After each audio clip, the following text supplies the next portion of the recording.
or two friends get together to celebrate one's birthday. They're hanging out, laughing, talking, and decide to smoke a little weed. Within hours, one is tragically dead. The other has a gunshot wound to the stomach. Now, how is that even possible? Were they ambushed? Did somebody come in? Was this a terrible home invasion? I mean, what happened? It's a shocking, disturbing, and senseless situation. But today's real story, today's weed is way more dangerous than you think, and that's what we're talking about. We're talking about marijuana, and you can be thinking, oh, Dr. Phil, don't be so stodgy. Don't be so old-fashioned. Call me old-fashioned. We're talking about weed here. We're not talking about heroin or opioids or fentanyl. We're talking about weed. But stay with me. Don't dial out here because you just might learn something you don't know. And if you're not somebody that smokes weed or ingests weed, but you know somebody who does, or there's somebody younger in your family who you think might, you're going to learn something today that you might want to share with somebody that maybe isn't watching or listening right now. Let me share these headlines with you.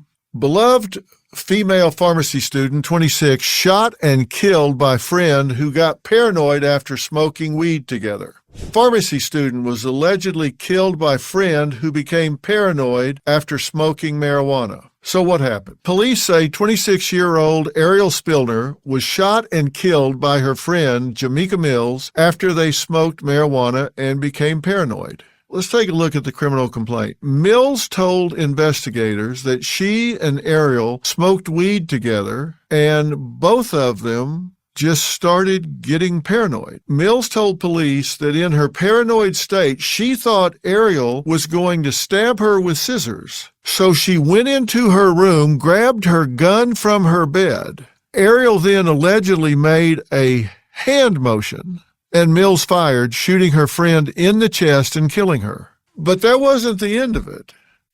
You think, okay, so she got paranoid and thought her friend was attacking her.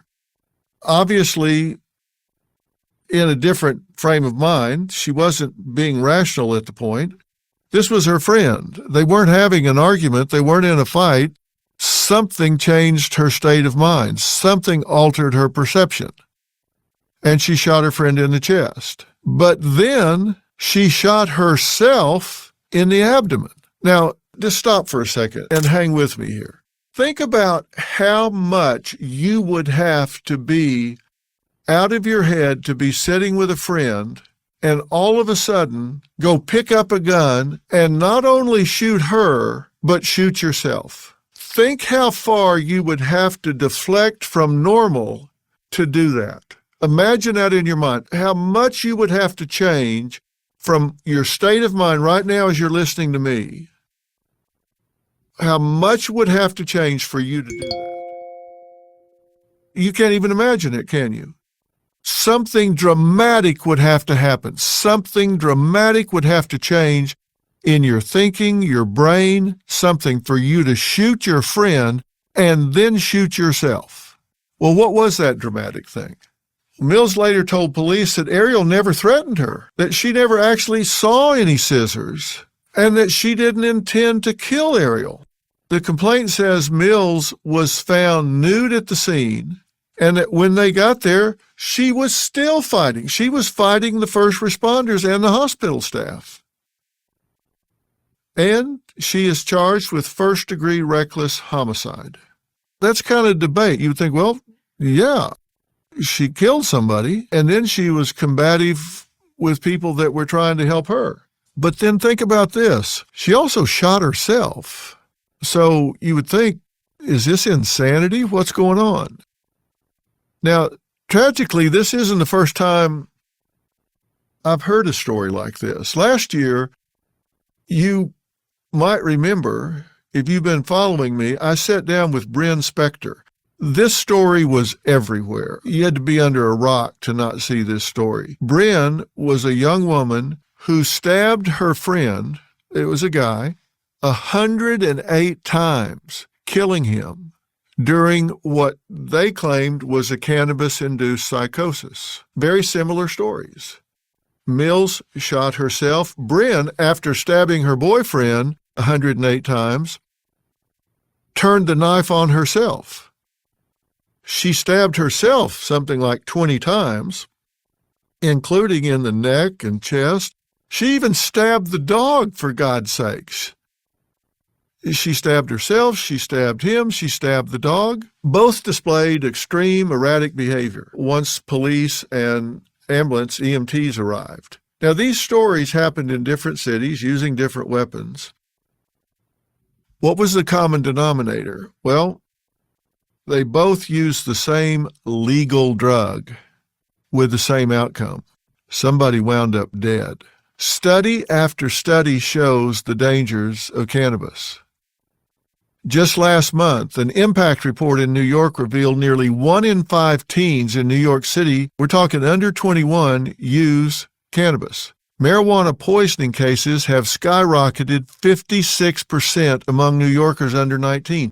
56%. 95% of teen poisoning cases involve edibles. Now, that's not all poisonings. I'm talking about cannabis poisonings. 95% of them involve edibles, not smoking marijuana. And I've said this before, and I'll say it again. This is not your grandma's weed. Now, what do I mean by that? Back when I was a teen, when there were covered wagons still coming through Texas, smooth trail today. Sure is. Marijuana was very, very different then. Now, why is that? Because agricultural science has changed. Engineering of these substances have changed. Most people still think it's the mellow, low-potency cannabis of the 70s and the 80s. But let me tell you, it's gone from Woodstock to weaponized. In the 60s, THC levels, and THC is the active ingredient in marijuana. THC is what gives you the reaction. It's the psychoactive part. The levels back then were 1 to 3%. Today's commercial cannabis hits 20 to 30%. That's 10 times as strong. And then there are concentrates called dabs, wax, and oils, and they range from 60 to 90% THC concentration. 60 to 90%. That's 20 to 30 times as strong. This stuff isn't all natural anymore. This is engineered potency. It's designed to be that much stronger. So that's a different drug entirely. Its impact is changed. The impact has changed. And kids aren't getting it on licensed distributors. It's been legalized, that's true, but trust me, that's not where they're getting this stuff. I've had people on from these licensed dispensaries, and they say, well, we ask people, what's your experience? Well, then you should start with this and you should start with that. That's not true. We've sent people in to test this, and they say, hey, if you want a real ride, let me give you this stuff. They say one thing, they do another, but it doesn't matter because that's not where kids are getting it because they don't want to pay the tax. It's cheaper if they get it on the street illegally. Recreational cannabis is legalized in 24 states, 3 U.S. territories, and the District of Columbia. New York City now has an estimated 3,000 unlicensed weed shops. That means there's a flood of unregulated, ultra-high potency products reaching teens with almost no barrier. You go down to Times Square. I spend a lot of time in New York City. You go down to Times Square, you can't turn around without finding somebody that's trying to sell you something. And people are dying. Look, this stuff that it's just a plant and it's harmless, they're ignoring science. Large international studies show that daily use of high-potency cannabis increases psychosis risk up to 4-fold.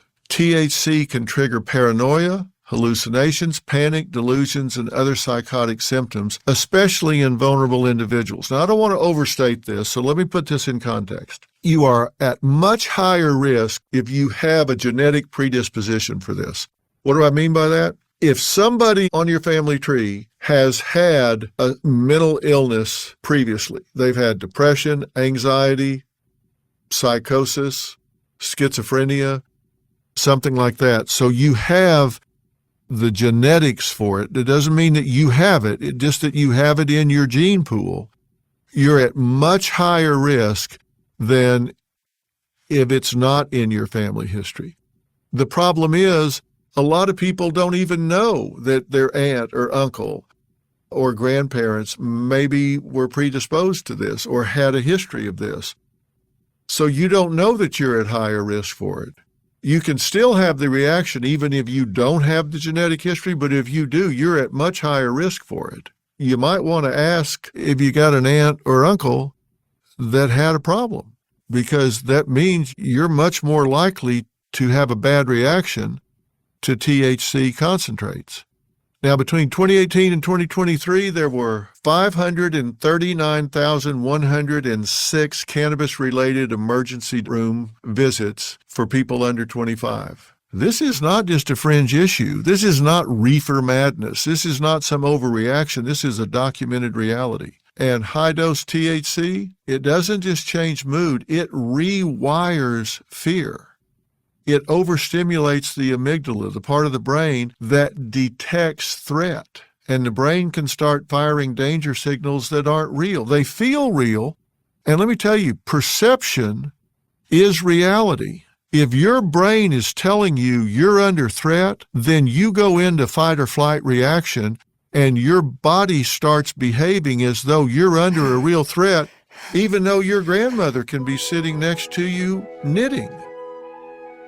You can decide those knitting needles are machetes, and you can react accordingly because perception is reality. You perceive it, it's real to you. That's why cannabis-induced paranoia isn't just someone being too high. It is an emergency that you believe is as real as if somebody was charging at you with a machete. And then there's a real debate when you do something and you get held accountable for it, like Bryn Spector. It's tragic that someone gets put in jail for the rest of their life when their brain was telling them they were in self-defense mode. Don't put yourself in that kind of situation. Be aware. There's this big push to legalize this right now, and it is a very dangerous situation. And for Ariel, tragically, it ended with a bullet. So why aren't these stories being broadcast? Why isn't this on social media? Why isn't this on TikTok, Instagram, Snapchat? Why isn't this everywhere? Well, follow the money, that's why. There's a lot of money being made off the sale of this. Legal cannabis industry in the U.S. is $34 billion. That's the legal cannabis, $34 billion with a B. The unlicensed cannabis market is estimated to be $60 billion, $60 billion with a B. And once something is legal, people just think, well, they wouldn't legalize this if it wasn't safe. Making something legal doesn't make it safe. And the argument, well, alcohol, it's okay to drink. Look, two wrongs don't make a right. A lot of people get killed driving drunk. And alcohol is legal. You have to be the captain of your own ship. You need to make a decision as to whether or not this is a risk you want to take, and you need to be aware that you can get into a serious, serious problem. Make damn sure you know what's in your family tree and be aware this is not your grandma's marijuana. This is a very different drug than what you've been taking. And that, my friends, is the real story. Be aware. You need to be educated about this. I'm not just being stodgy and old-fashioned. The risk is real, and the story is real. Wherever you're getting The Real Story, make sure you subscribe and follow.